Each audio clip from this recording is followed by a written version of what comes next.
Hoy entrevista a la escritora Julia Ochoa, María Ángeles Encinar. María Ángeles Encinar es catedrática de Literatura Española en San Luis University, Madrid, campus.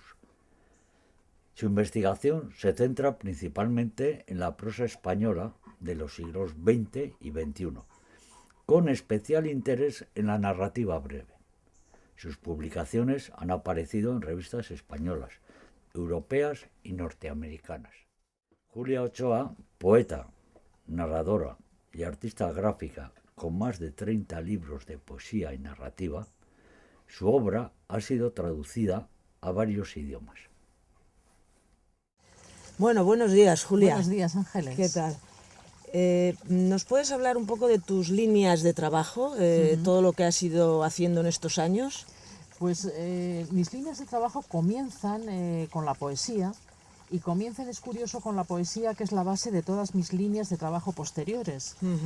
Luego vendría el microrrelato, la narrativa, la ilustración infantil, la narrativa infantil, la poesía visual, la fotografía. Pero como suelo decir, la poesía es la base de todas ellas, porque la poesía en el sentido más amplio, más profundo y trascendente, de raíz de pensamiento. Yo considero que la percepción poética es la raíz de todas mis líneas de trabajo. Unas veces se expresa mediante el poema, mediante el microrrelato, pero lo poético está en la base de todas mis líneas de trabajo. Actualmente compagino poesía, literatura infantil, microrrelato. Estoy trabajando en un libro que posiblemente se publicará a últimos de este año, principios del que viene.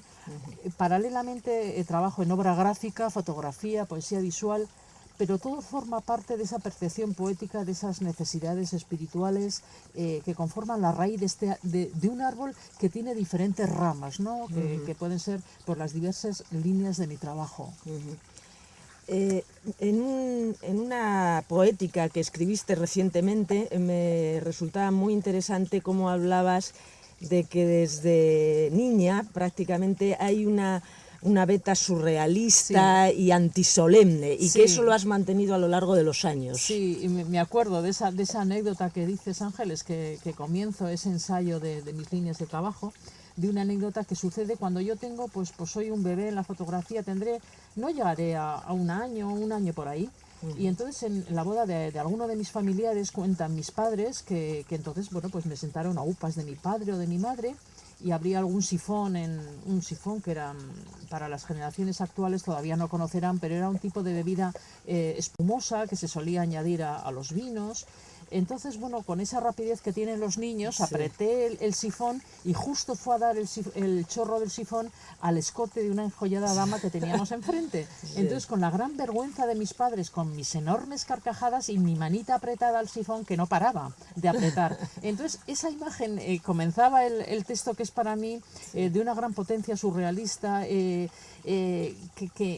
que para mí es una herencia de un humor para de alguna manera relativizar esa seriedad demasiado, diría yo, trágica, demasiado asnal en algunos momentos, que está a veces muy unida a las verdades irrefutables, a las verdades demasiado cerradas. Entonces, para mí, cara a mi pensamiento, cara a la vida y cara a mi creación como escritora, la alegría y el humor son fundamentales también para expresar todo aquello que necesito expresar. Yo siempre pongo un espléndido ejemplo, que es el Quijote, que nos está hablando de las luces y sombras de la vida, pero que lo atraviesa de norte a sur una gran carga de humor, de alegría, de poesía desdramatizadora, ¿no? Sí. Entonces, yo considero que la alegría es una gran carga de profundidad contra todo lo que contrariamente pueda parecer, ¿no? Es una gran carga de profundidad que puede comunicar muchas cosas. Sí, además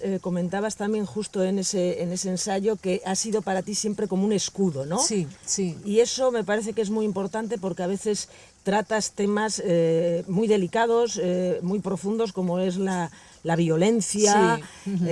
la situación que refiere a la situación en el País Vasco, Sí. en España en general, en nuestra sociedad actual, y precisamente el humor te permite el distanciamiento, Sí, ¿no? sí, exacto. El humor es una línea indirecta, como es la ironía, como es todo aquello relacionado con lo simbólico, que es donde, en el campo donde me muevo, que sin necesidad de transcribir la realidad literalmente, permite que también ahí está lo poético, hacerlo indirectamente por medio de símbolos, por medio del humor, que el humor es un gran cuestionador, es un gran cuestionador de muchos que llamo yo teatritos sociales, ¿no? O grandes engaños, ¿no? El humor es aquello que socava, pero por medio de la alegría, por medio de unas herramientas que sin cargar las tintas en lo trágico, transmiten al lector aquello que quiero expresar, ¿no? Eh, Te quería preguntar por tres conceptos que hay muy presentes en toda tu obra. Extranjería, estar lejos del centro, Sí. la heterodoxia y luego la experimentación. Una Sí. experimentación tanto vital como estética. Y eso lo has plasmado tanto en la poesía como en la poesía visual, como en tu narrativa. Sí, ¿Nos hablas algo? están muy relacionados estos tres conceptos que has comentado. El concepto de extranjería y estar fuera del centro está muy relacionado con que ese andar del caminante con el cual me identifico, de huir de las verdades cerradas, del pensamiento único. Entiendo la vida y el pensamiento y la creación como algo abierto, identidades abiertas, siempre en construcción, la vida en construcción, el pensamiento en construcción y la creación en construcción. Eso tiene mucho que ver con el cuestionamiento constante.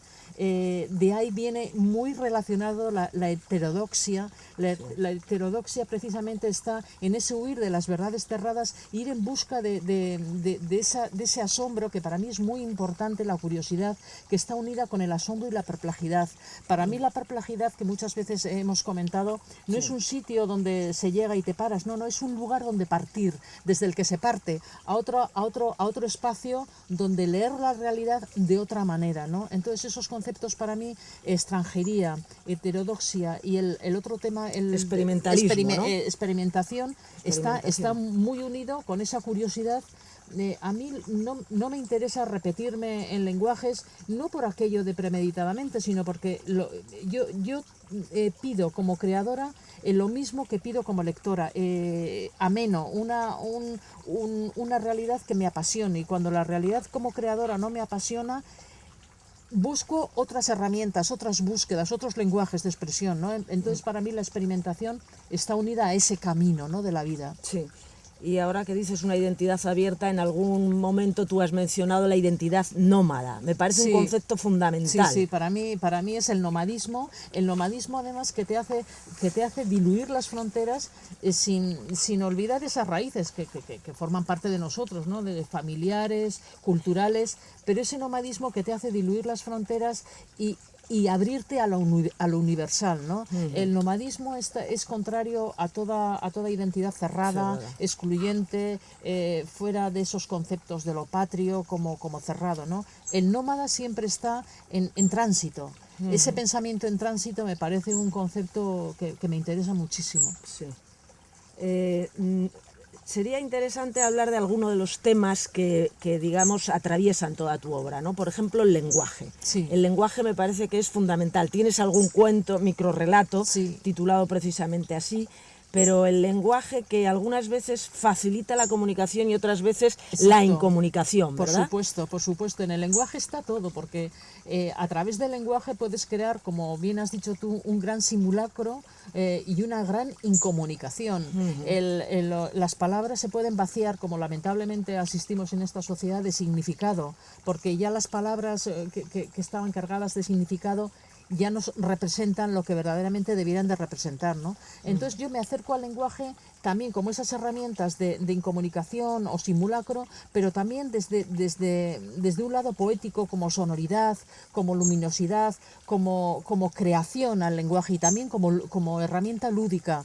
Son tantos los balcones a los que nos podemos asomar al lenguaje, que verdaderamente daría para todo un ensayo, ¿no? El lenguaje es maravilloso. El lenguaje es lo que tenemos para convivir con el otro, para comunicarnos con el otro y para ir nombrando, ¿no?, el tema del universo y de la existencia en general, ¿no? el poder de las palabras que mencionas Exacto. en uno de los microrrelatos. Sí, el sí. lector, ¿recuerdas ese Sí. microrrelato, verdad? El poder que tienen las palabras. También en algún otro cuento, como es el maravilloso Un extraño envío, Sí.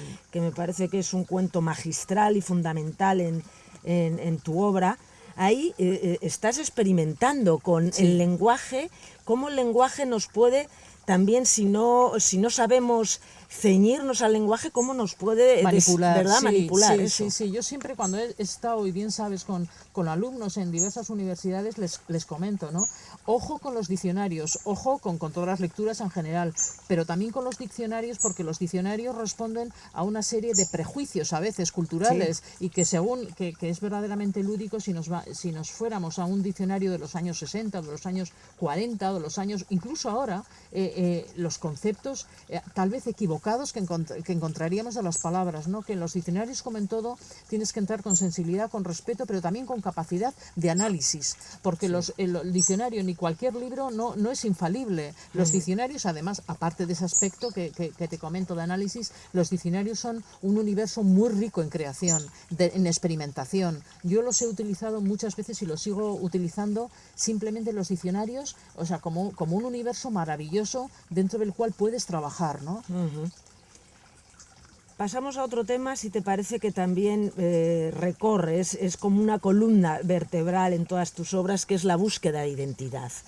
Y muchas veces la necesidad de tener otras identidades. Parecen en algunos cuentos que los personajes están satisfechos de que se les confundan con otros. Sí, sí, y yo creo que bueno, ahí la identidad siempre verás que la trato de una manera lúdica también, de una manera abierta, de una manera múltiple, porque no creo en la identidad acabada. Entonces juego también con las identidades, y como bien dices, hay en algunos, por ejemplo, en El Estanco, En El Estanco, justo. que los personajes están a gusto con que se les cambie de identidad, unas veces son una cosa, otras veces otra, porque creo que también en el tema de la identidad teatralizo, hago un teatro también, el tema de las identidades.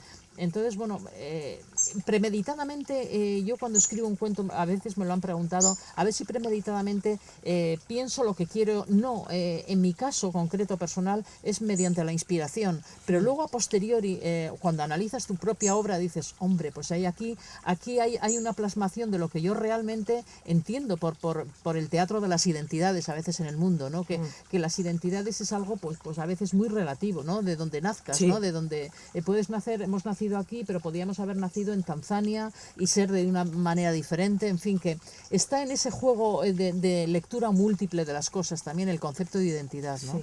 Sí. Y eso está relacionado, creo, no sé si acaso me corriges, con la otredad, con el ser otro, porque fíjate qué interesante, releyendo ayer uno de tus libros de poesía que me parece más logrado, Taxus Vacata, tú dices en un poema tan corto que dices, leer en otro idioma, ser el otro, verme desde fuera. Sí, me gustaría que nos hables de eso, sí. porque tú estás viendo cómo desde otra perspectiva puedes ver algo diferente de ti, ¿no? Sí. Y todos podrían hacer eso, ¿no? Sí, el Taxus Vacata, que es el nombre botánico del tejo, que fue un poemario que hice a la limón con el escultor Ricardo Ugarte, que él hizo una sutileza de dibujos muy hermosa en la parte inferior de todas las páginas. Entonces, ese poema que has traído habla concretamente de eso, de ponerme en el lugar del otro, salir de nosotros mismos y ponernos en el lugar del otro, cosa que a veces es tan sumamente difícil, pero que arreglaría muchísimas cosas, ¿no? Claro. Leer en otro idioma, intentar al menos. Sí. Eso es fundamental para la convivencia. Claro. Y entonces esa identidad que se abre y se introduce en el otro, se intenta introducir en el universo del otro para ver cómo se ven las cosas desde el otro lado, me parece fundamental. No es nada fácil, pero creo que es un intento que merece la pena. Sí. Y esto nos lleva quizás también a la idea de las diferentes perspectivas, ¿no? Sí. Y para eso, precisamente aquí que tenemos un lugar en el parque, Sí. me parece fundamental verlo, como el microrrelato que da título justo a esta colección, Sí. que me parece cómo en tan poco espacio se puede decir tanto, hablas justo de esas múltiples perspectivas, ¿no? Exacto. La idea de que, claro, es muy fácil que algo para ti simbolice algo negativo y para otros pueda ser algo muy positivo, ¿no? Ahí hay un juego tremendo de posibilidades, ¿no? Claro, que a veces no nos damos cuenta que la lectura de las cosas es muy relativa y muy diferente. Como bien dices, Un lugar en el parque, que es mi último libro de relatos, hasta ahora publicado, toma el nombre de un microrrelato con el cual para mí quedan expresado, como lo has comentado, la multiplicidad de lecturas, pero queda también expresado algo que me interesa muchísimo, que es la memoria histórica, el desconocimiento de la memoria, que puede ser muy nefasto para nuestro presente, ¿no? Y como es muy cortito, lo voy a leer, que se titula así, Un lugar en el parque. Llevaba 5 lustros allí, aquel frágil hombre montado en su caballo. Pasaba por ser un monstruo sanguinario para sus conocidos. Su criminal historial condecorado le seguía produciendo escalofríos. Solo los desconocidos guardaban de él un recuerdo hermoso. Para ellos era únicamente un lugar en el parque, un ámbito de citas, una estatua sobre la que se posaban todas las palomas. Aquí queda claro que el desconocimiento te hace ver en donde hay una estatua con todo un historial histórico, sanguinario, pues simplemente un lugar de citas, ¿no? Donde nos citamos con la chica, con los amigos. Pues es un poco la multiplicidad de lecturas, pero también la memoria. En la multiplicidad de lecturas están confluyendo una serie de factores muy grande, ¿no? En este caso es la memoria, pero también, como bien has dicho, siempre hago hincapié en la multiplicidad de ángulos que se pueden ver las cosas, que a veces creemos que solamente es el nuestro. No, hay muchísimos ángulos, incluso para nosotros mismos, si nos lo proponemos, por poco que nos lo propongamos, hay múltiples ángulos de lectura de las cosas, ¿no? Claro, es que para lo que unas personas no tienen ningún significado, por ejemplo, ya que relacionas con la memoria histórica, las generaciones jóvenes, que a lo mejor en esa escultura ecuestre no reconocen a nadie, mientras que los que hemos vivido, quizás las generaciones intermedias que hemos vivido los años de represión, etcétera, estamos viendo todo lo que simboliza, ¿no? Exacto.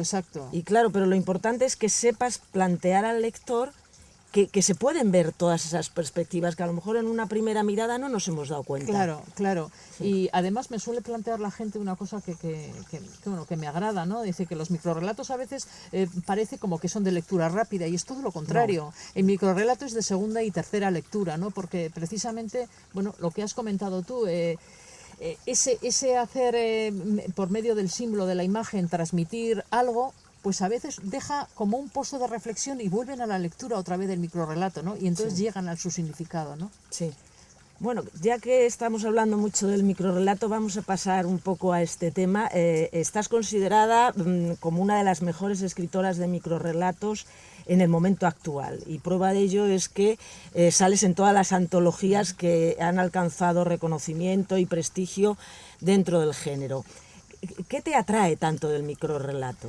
Sí, mira, el microrrelato voy al origen, surjo yo de la poesía, estoy escribiendo poesía, lo sigo haciendo, ¿no? Pero voy a aquellos años, hace aproximadamente 15, 20 años, en los que el poema ya me empiezan a surgir historias, empieza como a coger un cierto volumen, como pasa en la plástica casi, ¿no? Que en la pintura llega ya el volumen hacia la escultura. Entonces empiezan a surgir personajes y historias, pero sin embargo nunca abandono en el microrrelato aquella concisión y expresividad de lo poético. Lo poético está muy presente en el microrrelato. A mí lo que el microrrelato me permite es una gran potencialidad expresiva mediante la brevedad, que también está presente en mi poesía, que son poemas muy breves, y también me permite algo muy importante, que es la combinatoria lúdica, con el lenguaje, con la historia, con el arte. Es, diría yo, un espacio casi de laboratorio experimental, pero ojo, no de laboratorio experimental solamente para hacer experimentos, sino que salga un producto de calidad, pero que haya una experimentación.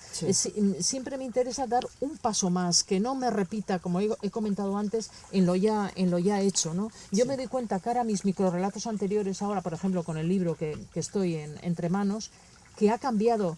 Que ya no tanto es aquella línea de los microrrelatos iniciales, lógicamente hay una evolución en el microrrelato, pero sigo estando en ese espacio de brevedad, que me permite, mediante unos factores de ironía, de inquietud, de misterio, de juego con las apariencias, de combinatoria, de imágenes, expresar aquello que digo, aquello que deseo en cada momento. Para mí el microrrelato es un espacio muy cómodo en el que me permite expresar múltiples facetas precisamente de lo que quiero, ¿no? Sí.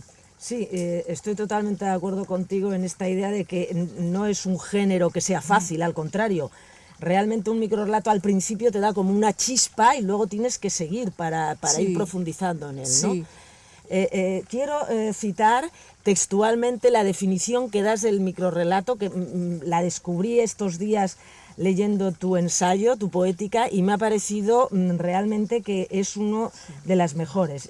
Vamos a mencionarla para que nos puedas aclarar algunas cosas. Ese charco de agua a la intemperie, donde se refleja la bóveda del cielo, el universo. Me parece que encierra todo, porque claro, por ejemplo, a la intemperie.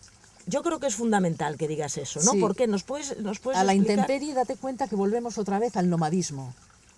A la intemperie, a lo abierto, a lo sin techo, a lo fuera de las murallas, a lo libre, a la libertad.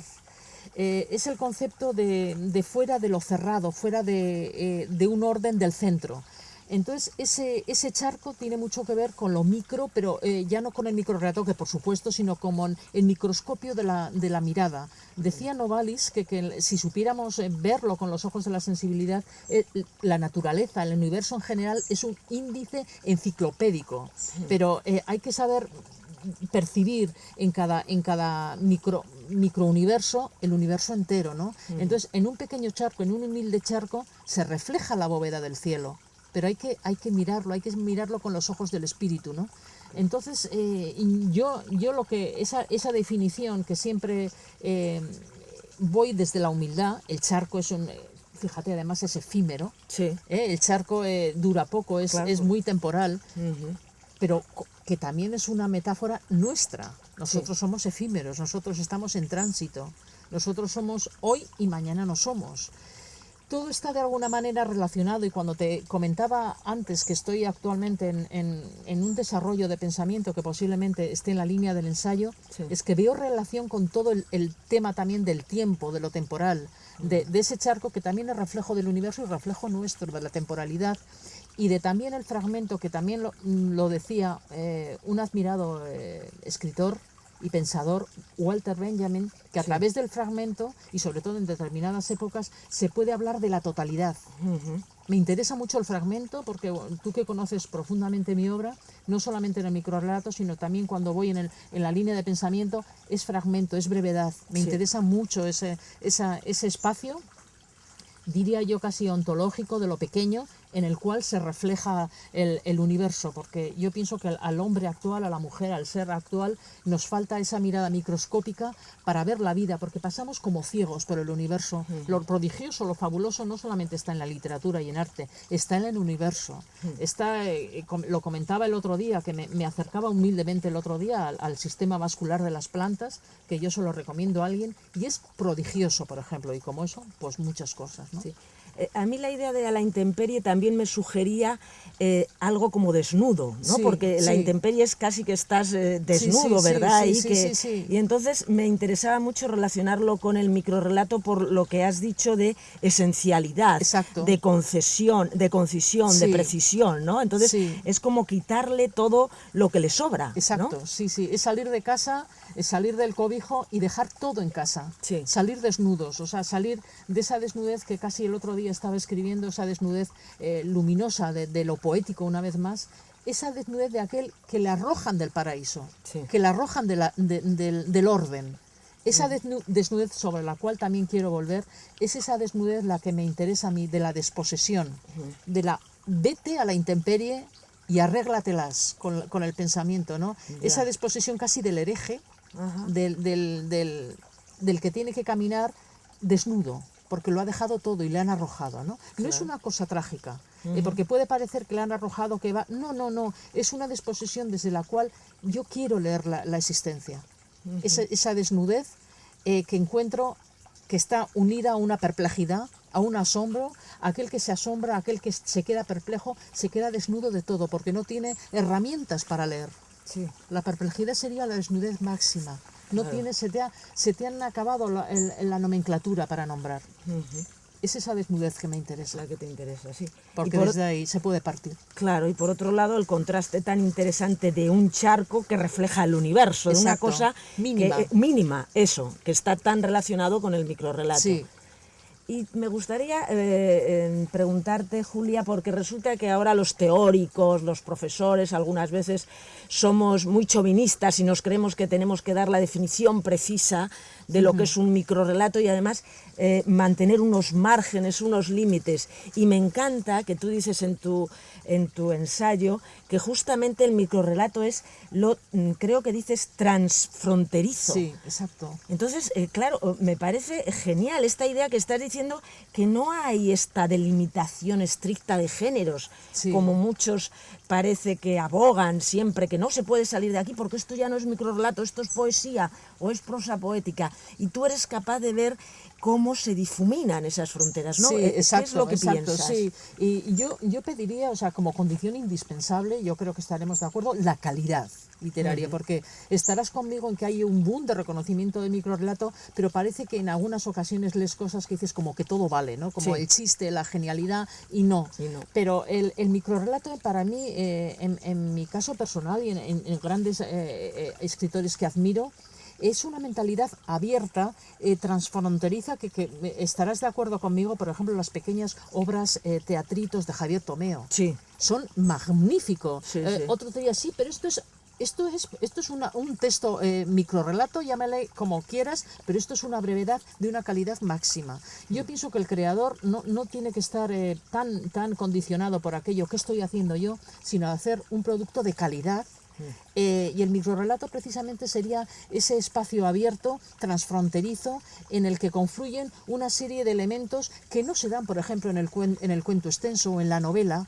Tienes su propia identidad, diría, pero una identidad abierta, Sí. no cerrada, y que por supuesto está en evolución.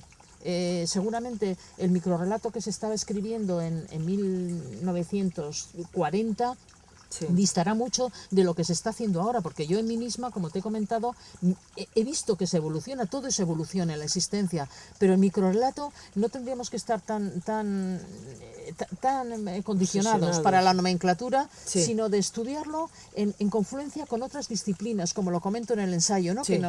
que tenemos en el presente, ¿no? Como son el arte, la filosofía, otras disciplinas. Claro que para eso se requiere, cara al estudioso, que se abra a otras disciplinas cara al estudio de una filosofía de la literatura, y que como bien sabes, pues eso a veces no es tan sencillo, ¿no? Claro. Dado pues el sistema educativo y la programación, eso es algo muy complejo, la filosofía de la literatura, que pretendo yo, desde el cual se estudien las cosas, pero hay que decirlo, por lo menos es una utopía, y yo ahí la lanzo, ¿no? La lanzas, sí. Muy bien. Has mencionado, justo hablando de esto, la palabra del tiempo, el pasado y el presente. Y el tiempo es un motivo fundamental Sí. en tu narrativa, en tu poesía, también en la poesía visual, ¿no? Yo Sí. creo que se puede ver ahí. El tiempo algunas veces es una disolución del tiempo, otras veces una atemporalidad, sí. o un presente efímero, ¿no? Sí, Háblanos algo. Sí, el tiempo está muy presente en toda mi obra, porque somos tiempo, el ser es tiempo, el ser de todo es tiempo, el lenguaje es tiempo también. Sí. Pero como bien has dicho, llego al tiempo tampoco con una actitud cerrada de presente, sino que en muchos de microrrelatos y en poemas hay una atemporalidad, Sí. porque pienso que cuestiones esenciales que han preocupado siempre al ser humano nos siguen preocupando hoy, y seguramente le seguían preocupando al hombre de las cavernas. Entonces, para mí el tiempo también...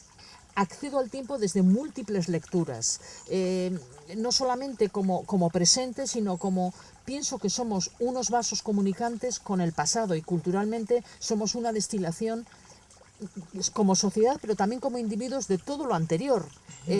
Nuestra cultura como escritores y como percepción también es una destilación de todos los que han venido detrás. Sin Leonardo, sin Einstein, sin otros muchos que nos han precedido, posiblemente nuestra percepción sería muy distinta. Entonces somos tiempo. pero un tiempo también abierto, en el que, por lo menos personalmente, mi tiempo es unos vasos comunicantes entre el pasado y el presente. Y un instante que a veces se hace eterno, ¿no? Porque ese tiempo que nunca llega, por ejemplo, lo veo muy presente en Otto de Aquisgrán, que es un microrrelato maravilloso, irónico, etcétera. O sea que también es un instante que resulta que se va transformando hasta un futuro que nunca llega, casi. Sí, y también, como verás una vez más, lo irónico como mirada, también como otra mirada del tiempo también. Desdramatizando. Pienso que no mirar el ser o no concebir el ser desde lo trágico. Hay grandes escritores que lo han concebido, la ontología del ser, desde la tragedia. A mí lo que me interesa es sin perder de vista, sin perder esa concepción de efímero o de tránsito que está el ser, también desdramatizar esa mirada sobre el tiempo. Entonces, esa mirada sobre el tiempo desdramatizada me lleva a la ironía de Otto de Aquisgrán. Claro. Vamos a pasar luego a hablar de estos procedimientos narrativos, pero antes de terminar con el tiempo me gustaría también mencionar en Taxus Vacata, hablas mucho de la conciencia de ser un ritmo lento, sí, de la lentitud. Sí. Para mí es fundamental. ¿En qué aspecto exiges esa lentitud? ¿Para qué? ¿Para ser conscientes de todo lo que nos rodea? ¿Nos puedes aclarar algo empieza más? además, Taxus Vacata empieza la lentitud desde el mismo título, porque escojo Taxus Vacata, que como he dicho anteriormente, es el nombre botánico del tejo. Sí. El tejo es un árbol, como todos bien sabréis, que crece muy lentamente, muy lentamente. El tema de la lentitud me interesa a mí como mirada, como percepción del universo, de mi propia creación y del otro, o sea, del ser en general. ¿Por qué insisto en la lentitud? Porque creo, insisto una vez más, en que en las sociedades modernas pasamos dentro de un vértigo que nos resta profundidad. Incluso en el ámbito académico nos comentan profesores de universidades norteamericanas, sobre todo, que lo académico se está vaciando de esa profundidad espiritual tan necesaria por el vértigo de la producción. Sí. El vértigo de la producción que dentro del ámbito académico tendría que estar el conocimiento como un lugar sagrado.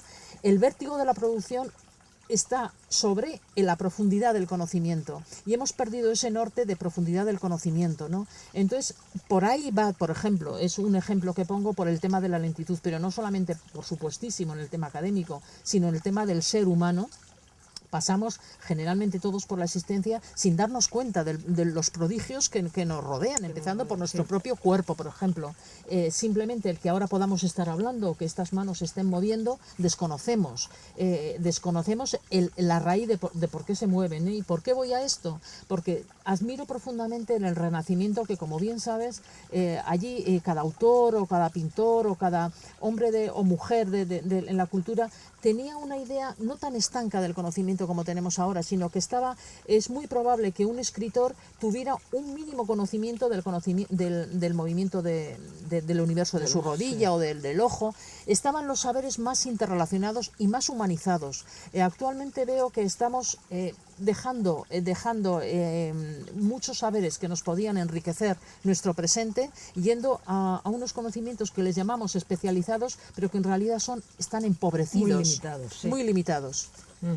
Sí, tienes toda la razón. Sería para hablar largamente de la lentitud. De la lentitud, sí. De hecho, es el título también de otro de tus poemarios, exacto, ¿no? Exacto, la lentitud de la luz. De la luz, eso es. Sí. Bueno, vamos ahora quizás a algunos procedimientos que utilizas en toda tu narrativa, también en tu poesía, pero la he visto muy marcada en la narrativa, que son el que hemos mencionado ya, la ironía. Sí.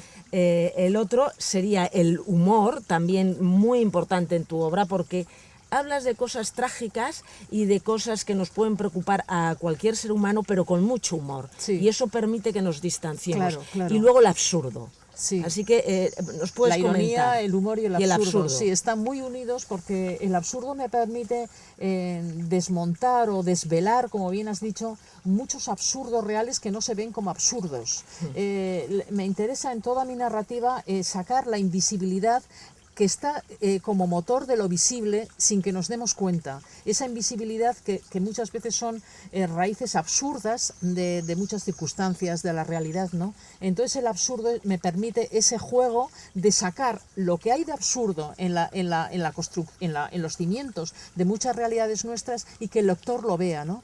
El absurdo, que está muy cercano, bueno, está muy interrelacionado con el surrealismo, Sí. Y con la ironía y con el humor, me permiten unas herramientas de sacar lo oculto. Lo oculto me parece a mí muy, muy interesante, casi más que lo aparentemente real, porque la realidad muchas veces es una conveniencia social. ¿Qué es la realidad? Sí. ¿Qué es lo real? A veces detrás de lo real hay un gran abismo, una gran oscuridad, ¿no? Sí. Entonces, bueno, el absurdo me permite jugar con todo eso. Claro, que es fundamental, por ejemplo, para uno de los temas que está más, digamos, presente en toda tu obra, que es la violencia. Sí. Por ejemplo, la violencia, cuando tú la miras desde el absurdo, haces que el lector casi se ría, porque llegas a veces hasta el paroxismo, ¿verdad?, Sí. de ese absurdo. La hipérbole, sí. La hipérbole. Pero, por ejemplo, en algunos cuentos, como este cuento del fiambre y de la loncha, Sí, que se sí, corta, sí, ¿no? sí, sí, sí. La cena del viernes. La cena del Eso es. viernes. Entonces, fíjate cómo hablas de ese tema tan importante, la Sí. violencia en la vida Sí, diaria. sí, sí, y sí, sin sí. embargo lo miras con un reflejo absurdo, que el lector no puede más que reírse casi, Sí, ¿no? reírse y se sienten identificados, porque ese concretamente es un tema de violencia que, bueno, que nos han transmitido muchas veces. El tema de la violencia lo tomo ampliamente, no solo como el extremo, que es el máximo de eliminar al otro, de matar al otro, sino todos los temas de violencia que puede haber en las relaciones cotidianas. En este sentido de la cena del viernes es en el ámbito académico, Sí. que como bien conocerás mucho mejor que yo, como en otros ámbitos sociales, hay una violencia soterrada, como puede ser en el mundo cultural, en el mundo de otros ámbitos, ¿no? Entonces me interesaba sacar esa violencia a relucir, y se siente identificada las personas, y dices, pues claro, porque sin darle una lectura directa de la violencia, le estás dando unos símbolos, unas imágenes, con lo cual le haces pensar casi a nivel inconsciente, ¿no? Sí. Entonces, en la violencia, como todo, no me gusta directamente. Yo suelo poner siempre la imagen que bien conoces de la mitología griega que cuenta Italo Calvino, de la medusa. Nunca hay que mirarla para vencerla directamente, sino que Perseo pone el escudo para que se refleje en su escudo. Sí. Esa es la forma que me interesa a mí, no directamente, porque la realidad, el lenguaje que utilizamos para condenar, por ejemplo, la violencia, está tan usado que ya ni lo escuchamos. Sí. Entonces, para denunciar la violencia en todos sus órdenes y manifestaciones, me interesa otro lenguaje, que llegue al corazón del lector. Y entonces llegas con otro tema, otro tipo de lenguaje, llegas. Sí. Igual en el cuento La mosquita del cadáver, ¿verdad? También Sí.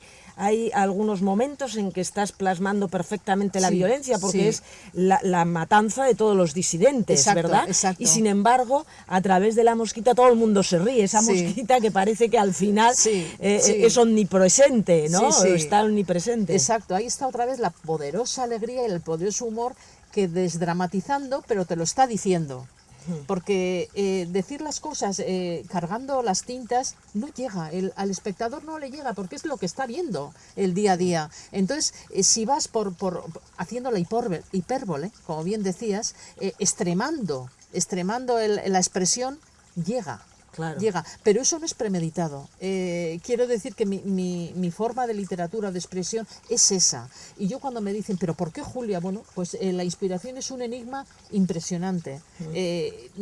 Uno mismo no puede explicar cómo se da esa destilación, que en otro autor no se da. Yo siempre pongo el ejemplo de que en el mismo Praga había otros escritores de la generación de Kafka. ¿Por qué no escribían como él? Claro. Es un misterio, cada uno somos un misterio, ¿no? Entonces la inspiración es una destilación enigmática que se da por una serie de razones muy, muy concretas en cada uno, ¿no? Claro, está muy unido el absurdo del que estamos hablando con el surrealismo, como tú dices, muchísimo. Están, muchísimo. ¿verdad?, Sí. intrínsecamente Totalmente. relacionados. Para seguir con el tema de la violencia y darle unos últimos matices, también me parece muy interesante algunos microrelatos como Caballos, Sí. en los que sacas otro tema, y es lo que estamos educando, ¿no? Exacto, exacto. Lo que se puede fomentar Claro. con diferentes Claro, la didáctica, posturas. porque la violencia es algo muy complejo que viene bueno, que es la expresión de múltiples factores, ¿no? Pero uno fundamental y esencial es el tema educativo. Sí. El tema educativo que no solamente procede de la familia o de los padres o de las familias, sino que está en un entorno social, que te están transmitiendo socialmente una serie de códigos, voy a decir, ¿no? Sí. Y en ese cuento, que es terrible, el cuento, terrible, sí. queda plasmado cómo es una herencia. La violencia es una herencia que se está mamando de múltiples factores, ¿no? Y que se está viendo como natural. Son comportamientos que se están viendo como naturales, pero vienen como equipaje. Sí. Uno no nace, cuando es bebé, no nace con un cuchillo en la mano. Todo eso se va formando. Se va formando luego. Integrando. Y eso también lo señalas de una forma muy perspicaz en Una familia extraña, ¿no? Sí, o Una extraña familia, sí, ¿no? Una extraña familia. En el que, claro, dicen, no, que los niños estén delante para que lo aprendan, Claro, ¿verdad? claro, para que sepan. exacto. ¿Cómo tienen que actuar para seguir la tradición? La tradición, sí. Sí.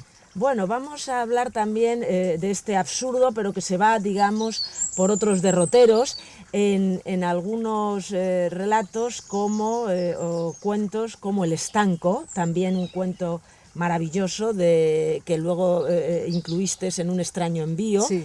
En el que haces me parece, te basas en la alegoría del gran teatro del mundo. Sí.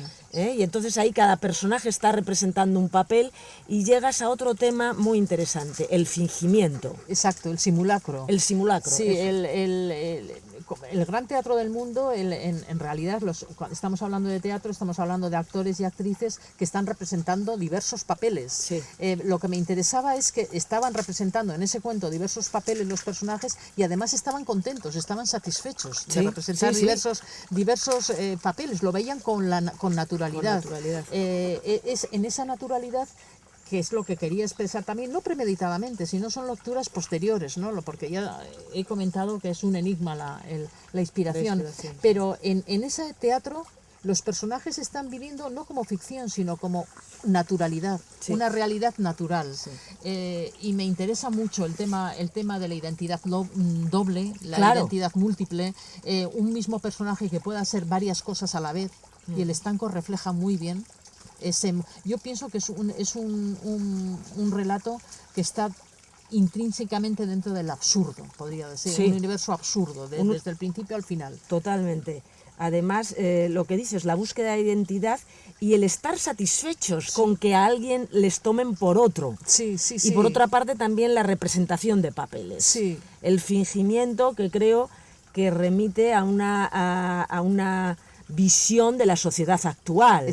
Sí, exacto, que además esa multiplicidad de papeles siempre son los otros los que te oponen. Sí. No eres tú el que te pones que yo voy a ser esto, no, pero estás satisfecho que otros te pongan otras identidades. Sí. Es algo muy complejo que daría lugar también a otro casi mini ensayo, ¿no? Sí. Y como el tema que has comentado tú del fingimiento, esos pequeños contratos casi inconscientes sociales que tenemos entre todos, eso es lo que me interesa desvelar, ¿no? Que nuestros cimientos muchas veces están sobre una gran ficción. Sí. Sí. Fíjate, y también pasamos del teatro a otro circo. Me resulta que además es un cuento muy, muy divertido y que casi me hace pensar en el momento más inmediato en que va a pasar nuestro país, ¿no? Con las próximas elecciones, porque hablas en este cuento de right man in the right place, del circo de la política. Exacto, de las elecciones. Y entonces termino diciendo que esperaban con ilusión la llegada del circo, las elecciones como la llegada del circo. ¿No? Entonces hablo ahí, desgraciadamente, bueno, ya los griegos, que fueron los que dieron origen a la democracia y a la política, ya entonces vieron que fracasaban muchas cosas, ¿no? No solamente nosotros estamos desengañados, que quiero decir que esto es un gran desengaño ya que viene desde hace siglos, ¿no? Sí. Y dentro de ese desengaño es nuestra lucha vital y quiero decir que sin cargar las tintas, que bueno, estamos viviendo un tiempo histórico muy mediocre, muy delicado económicamente, culturalmente. Pero sí que me interesaba hablar de ese gran circo político, ¿no? Sí. De las elecciones que viene uno como vendedores, ¿no? Como vendedores de productos cada grupo político, ¿no? Entonces me interesaba hacer algo también divertido, pero algo que desvelara todo ese circo, todo ese fingimiento, ¿no? Sí. Y entonces, bueno, pues trata de esa, no quiero generalizar porque no me gusta generalizar, pero de esa parte de la política tan mediocre, tan mediática, tan de fingimiento y tan de cirquense, vamos a decir de alguna manera, ¿no? Que nos ha tocado vivir, y absurda. Pero que esto también me interesa decir que no es nuevo. Que tú lees a los clásicos, como bien verás, a los clásicos griegos, y ya en aquel entonces existía el circo, ¿no? Sí. Yo creo que lamentablemente el circo de la política, de muchas circunstancias, viene ya en el ser humano, ¿no? Pero yo pienso que a mí me parece interesante desvelarlo como escritora, porque pienso que el escritor tiene que estar atado, o sea, cosido a su tiempo, no haciendo panfleto, ojo, haciendo en primer lugar buena literatura, pero si además esa literatura puede dar lugar, reflejo de su tiempo, pues muchísimo mejor. Yo siempre pongo el ejemplo de Cervantes y de Chekhov, que haciendo buenísima literatura estamos viendo su tiempo. Sí. Y además es un tiempo que lo están expresando tan bien que nos vemos reflejados nosotros mismos. Eso es lo que me interesa.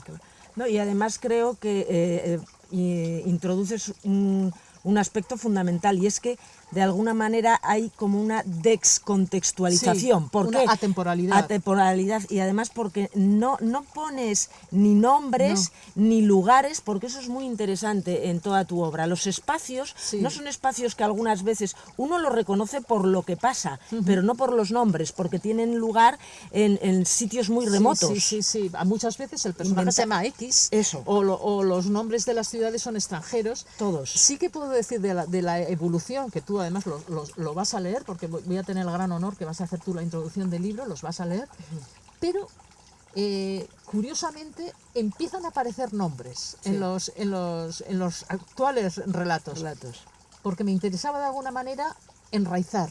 Entonces, bueno, en un determinado momento sí surge esa atemporalidad. Sigue siendo atemporal lo que la narrativa actual en la que estoy, pero ya hay nombres. Pero esa temporalidad sí que me interesaba, porque es unas preguntas esenciales, unas necesidades o circunstancias en las que se ha transitado el ser humano desde siempre, ¿no? Sí. Entonces, bueno, en Kafka también lo encuentras esa, a veces que no pone nombres, ¿no? Claro, y también la falta de espacios, porque claro, uno no se identifica con Whale, en verdad, o con otros espacios como la avenida Lincoln, que pones, etcétera, en los que sí que te identificas con el suceso que está narrándose. Sin embargo, ayuda mucho a universalizar la literatura. Exacto. Geográficamente no lo ubicas en ningún lugar determinado, pero es universal el tema que te están contando. Me interesaba mucho ese tema. Sí.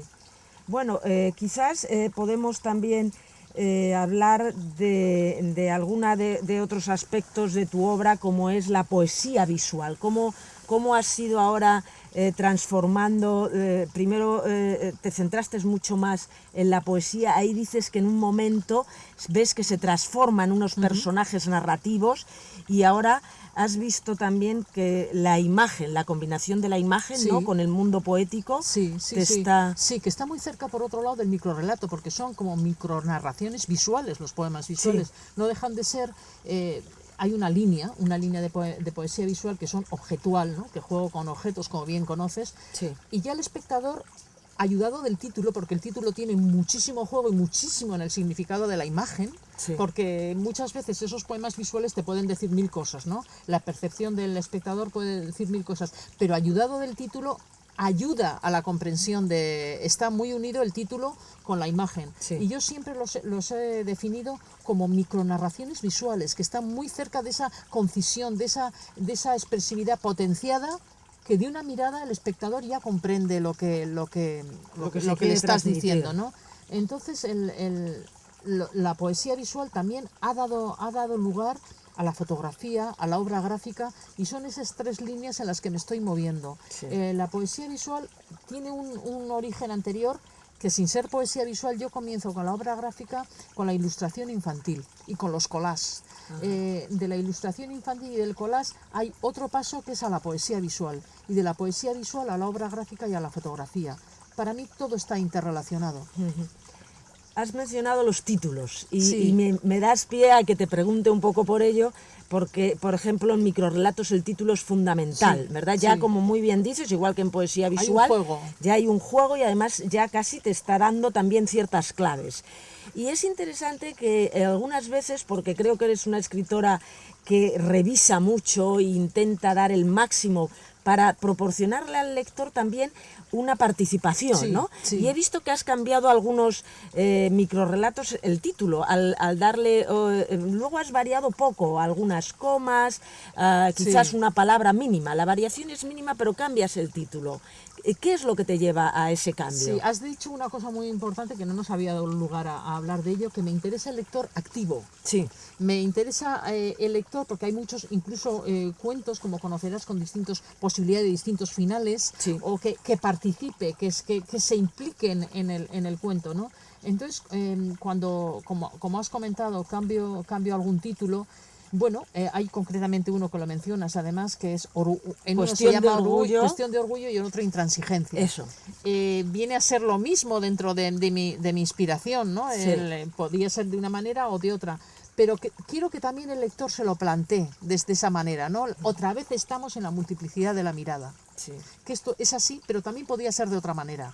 Y el juego, lo lúdico, desde su sentido más profundo, me interesa mucho, porque como lectora yo también pido el ser lectora activa. Claro. Entonces pido como lectora,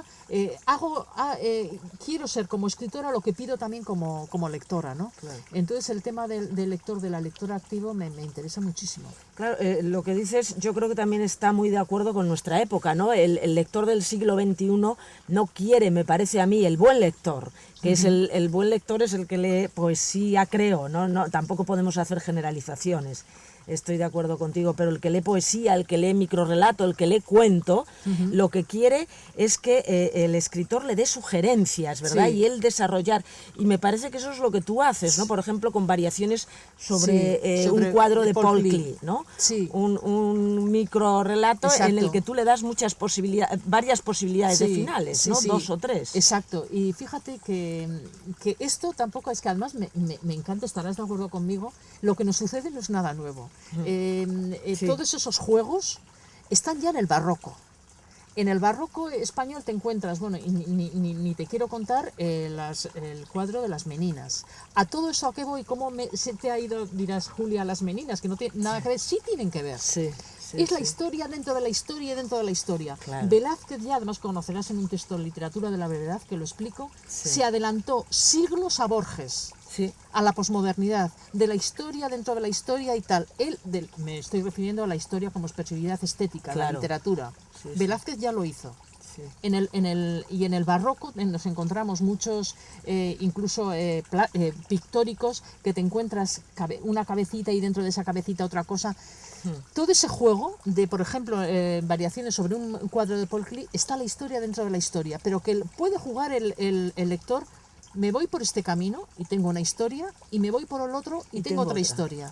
Y entonces, incluso en este libro que estoy trabajando ahora, hay cuentos que pueden ser inacabados, según lo quiera el lector. Entonces siempre me interesa esa otra lectura inédita de las cosas, ¿no? Sí, sí, Pero sí. que lo quiero con humildad decir que muchas cosas de lo que ahora nos parece que la posmodernidad hemos inventado ya estaba antes. Sí, no hay nada nuevo, ¿verdad? Esos factores, no te voy a decir todos porque somos seres del siglo XXI, Sí. pero muchos factores ya estaban antes. Y ni te quiero contar del Quijote, claro. Claro. Ahí está todo. Sí.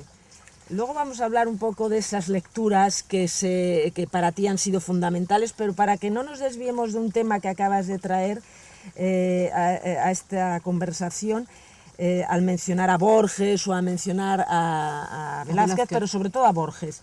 La parodia metaliteraria también Me es interesa una muchísimo, constante sí. en tu obra. Te interesa mucho y además juegas con muchos autores, ¿no? Sí, Háblanos sí. algo de esto porque, por ejemplo, con Camus, Sí. con Albert Camus tienes un cuento precisamente Sí, sí, de esa sí, referencia sí. y hay todo un juego. Sí, sí, ahí en el cuento que te refieres, hay, bueno, es un claro alegato contra la violencia. Sí. Y es también traigo a colación un hombre que me interesa muchísimo como autor y que defendía lo ético, la ética, ¿no? Después de la Segunda Guerra Mundial, defendía con su filosofía y su pensamiento lo ético. Pero no panfletariamente, sino que tiene una utilización tan bella del lenguaje, que es una forma de pensar, que eso también quiero traer a colación, que el ensayo, me gusta leer los ensayos en los que fluya lo poético. Hay muchos ensayos, estarás de acuerdo, que son verdaderos ladrillos. Sí. Entonces, que se cuida poco el lenguaje, la expresión. Ahí no, parece que está todo muerto, las palabras están muertas. En Camus no. Y curiosamente, Albert Camus era muy amigo de María Zambrano. Cuando muere en el accidente eso me he enterado hace poquito, por una biografía, cuando muere en el coche, en un lamentable accidente, Albert Camus, le encuentran en la chaqueta un libro de María Zambrano con una carta hacia ella. Caramba. Tenían correspondencia entre ellos. No es tenía nada idea de casual, eso, por ¿no? supuesto que no es Claro. nada casual, porque su pensamiento había mucha de interrelación. Claro. Bueno, ya sí que no me puedo rendir a preguntarte por María Zambrano, justamente. Sí. Me interesa muchísimo que siempre que hablas de lecturas mencionas a María Zambrano. Sí. ¿Qué Para mí es lectu- fundamental. Es fundamental. La filosofía es fundamental en Sí, tu obra. Veo sí, que sí, está muy sí, sí, presente sí. esa reflexión, ¿no? Sí. Pero- Sí, que María Zambrano, que me has oído comentar muchas veces, efectivamente. Yo desde cuando estaba estudiando el bachiller veía aquel dogmatismo, aquella infalibilidad de los filósofos, empezando por los clásicos y posteriores, y decía yo, no sabía, pero intuía que allí fallaba algo. Desde el respeto mío hacia su filosofía, pero decía, ese pensamiento tan cerrado, aquí falta algo. Y efectivamente, cuando llego a María Zambrano lo que hace es relativizar ese pensamiento y abrirlo a un sentir poético, que ella denomina razón poética, La razón poética. que es despoja la filosofía de esa soberbia, de elemento cerrado, y habla de esa desposesión del pensamiento. Ella habla de esa desnudez y de ese asombro que tiene más que ver con la vida, que con el sentir poético, con el sentimiento, con el sentir el universo, que muchas veces, sobre todo los filósofos occidentales, nos han acostumbrado a estar dentro de la idea. ¿Dónde está lo poético? ¿Dónde está lo relativo? ¿Dónde está el cuestionamiento? Sí. Que es fundamental para el avance del pensamiento. Sí. El cuestionamiento de si podemos o no estar equivocados incluso en nuestras preguntas, como decía el físico Heisenberg. No nos estaremos equivocando en la formulación de nuestras preguntas. Bueno, la inquietud te hace avanzar. Entonces esta mujer, lo que yo veo, aparte, hermosísimo, que vuelvo a Camus otra vez, es el tratamiento del lenguaje, que ya en el mismo tratamiento del lenguaje hay tal belleza, que es lo que me atrapa, que en ese tratamiento del lenguaje está ya el concepto, está ya el fondo, Sí. estás ya trasluciéndose el fondo espiritual, el fondo vivo de las palabras y de las ideas. Entonces esta mujer sería muy largo porque tiene una gran y extensa obra, Sí. pero yo pienso que está incluso hoy poco reconocida porque Muy poco.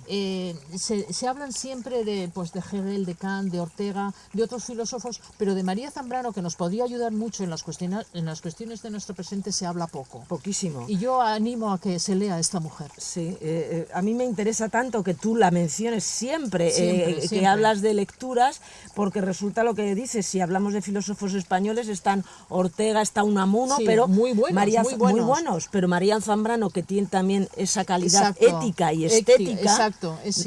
no sale. No sale. Y es una mujer que tiene una extensa obra y además hay obras concretas que son relación entre pensamiento, poesía, pensamiento y otras disciplinas, y además que durante la Guerra Civil, y esto me interesa decirlo, se comportó muy éticamente y muy activamente, cosa que otros intelectuales españoles en su momento no lo hicieron. Entonces, voy a contar una anécdota que me emociona mucho. Esta mujer tiene que exiliarse con su marido porque si no les detenían los golpistas franquistas. Entonces, cuando ya se está perdiendo la guerra y ellos están en México, México, quiere volver. Y todos le dicen, pero tú estás loca, se está perdiendo la guerra, precisamente por eso. Y regresa a España con gran riesgo de su vida. Y esta mujer es activa en la didáctica del pensamiento durante la Guerra Civil Española. Y eso es algo también muy importante, que el pensamiento esté activo con la ética, ¿no? Sí. Acabas de mencionar, bueno, hemos mencionado a María Zambrano, pero en toda nuestra conversación, Julia, ha salido muchísimas veces Cervantes. Sí. Otra de tus lecturas favoritas, como dices. Inagotable fuente. Y quiero mencionar también a otros que tú señalas, como Kafka, muy presente además en tu obra. Sí. Hemos hablado ya de Camus, Alejandra Pizarnik, en fin, todas estas lecturas que han formado tu bagaje, ¿no? Exacto, sí. Eso, mira, por enlazarlos de alguna manera, porque son escritores muy distintos, pero todos tienen algo que ver con el cuestionamiento, con la idea de libertad de pensamiento que se transmite luego en su obra. Son grandes experimentalistas. Estemos hablando de Cervantes, el gran experimentalista de la literatura española y mundial, porque después crea muchísimos discípulos, incluso Shakespeare. Sí. Hay muchos que admiran profundamente a Cervantes en el mundo entero. Kafka es un gran experimentalista, Alejandra Pizarnik ni te cuento. Sí. Entonces todos son mentalidades abiertas que transgreden las normas de los géneros. Que son, yo cuando hablo de que huir de las nomenclaturas, hablo que de los grandes escritores, sino por poco que nos pongamos a pensar, han transgredido las normas de los cánones literarios al uso en su momento. Entonces estos autores que me has mencionado, que son admirados por mí, transgreden. Otro fundamental para mí también es Italo Calvino, este más contemporáneo. Otro que transgrede las normas y que me interesa muchísimo, por esa también metaliteratura que hace, ¿no? Y la parodia que hablabas tú que me interesa mucho, porque también me interesa parodiar todo aquello que rodea a ese gran, muchas veces circo, como tú estarás conmigo, de la cultura o de la literatura o del arte, ¿no? Que a veces lo esencial está muy lejos de ese gran circo, ¿no? Que hay a veces alrededor de la cultura. Sí, hemos hablado del circo político, pero los circos se multiplican. Se multiplican, eso es. Hay en todos los lados. Y hablando de la parodia metaliteraria, uno de los cuentos también buenísimo es Tiempos Modernos, de un lugar en el parque. Me parece que es el primero, precisamente, en el que haces una maravillosa parodia entre el mundo de los críticos y el mundo de los escritores. Sí. Eso se debe es una pequeña venganza, que envío un libro de cuentos a un editor y me escribe una carta muy escueta, me decía, bueno, nos ha gustado el libro de cuentos, pero usted, señorita, y esa frase se me grabó, se regodea en exceso en lo inverosímil. Y digo, bueno, entonces el señor Kafka, salvando las distancias, por supuesto, la metamorfosis, claro. Y la metamorfosis no la inventa él, quiero decir la metamorfosis, pero ya estaba en Ovidio. Ya estaba en Ovidio. Entonces digo, bueno, me voy a una pequeña venganza literaria y surge este cuento. Surge este cuento, pero de la realidad, todo surge de la realidad. Pienso que la ficción, estarás seguramente de acuerdo conmigo, aquellos que nos movemos en lo ficcional, en el absurdo, estamos hablando de la realidad. Claro. Justamente, pero precisamente lo que tú enseñas es la otra mirada, o lo que queda oculto o lo que no se quiere ver. Exacto. Eso lo señala muy bien un gran amigo, José María Merino, en el prólogo que hace a tu volumen Un extraño envío, que señala el en vez de la realidad. Que tú muestras el en vez de la realidad. Hay que saber mirar las cosas de otra manera, es lo que nos está diciendo, ¿no? Exacto. Yo siempre, desde que tengo uso de la razón, he encontrado un enigma en todo, en la existencia, que se rompían las leyes de la lógica. Nos parece que hay lógica en la vida cotidiana y muchas veces se rompen las leyes de la lógica. Entonces, en esos intersticios de rupturas de lógica es lo que me interesa señalar. En esas rendijas, a través de lo que veo, lo oculto, que como te comentaba antes, late, sustentando lo real, es lo que me interesa traer a primer plano, ¿no? Lo oculto, lo invisible, o como bien has dicho tú, lo que no interesa ver. Claro, sí, muchas veces no se quiere ver. No se quiere ¿verdad? ver. Bueno, pues hablando de este volumen, Julia, quizás nos gustaría, si tienes tiempo, de leer un micro de Un extraño envío. Fenomenal. No sé si tienes alguno en concreto. Sí. Pero Vamos me parece que puede representar muy bien. Este es un libro anterior a Un lugar en el parque, y una vez más Bueno, no voy a desvelar, que el espectador juzgue por sí mismo, Sí. dentro del misterio. Se titula Palomeras de San Roque.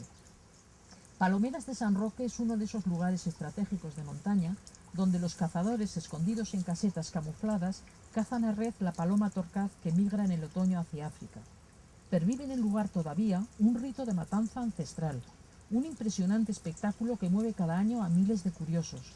El acto consiste en que los cazadores, una vez que tienen a los cientos de palomas atontadas bajo la red, las van sacando una a una, degollándolas con certeros mordiscos. Terminada dicha ceremonia de muerte, el rito continúa y esos cazadores, con los labios aún chorreando sangre, besan en la boca a las mozas que quieren buscar novio, ya que dice la leyenda que los besos mojados en sangre de paloma son los mejores aliados del amor. No obstante, también se cuenta que durante las noches de luna llena, los cazadores, incendiados de pasión amorosa, desenfrenadamente, acarician con los dientes el cuello de sus amedrentadas esposas. Y yo creo que no he querido desvelar, pero yo creo que está bastante claro el significado, incluso si no está claro el significado, el lector que tiene en sus manos el libro regresa otra vez. Lo que sí me comentan los lectores es que no les deja igual que antes que de la lectura, De haberlo que leído. son como un mazazo en sus cimientos, ¿no? Sí.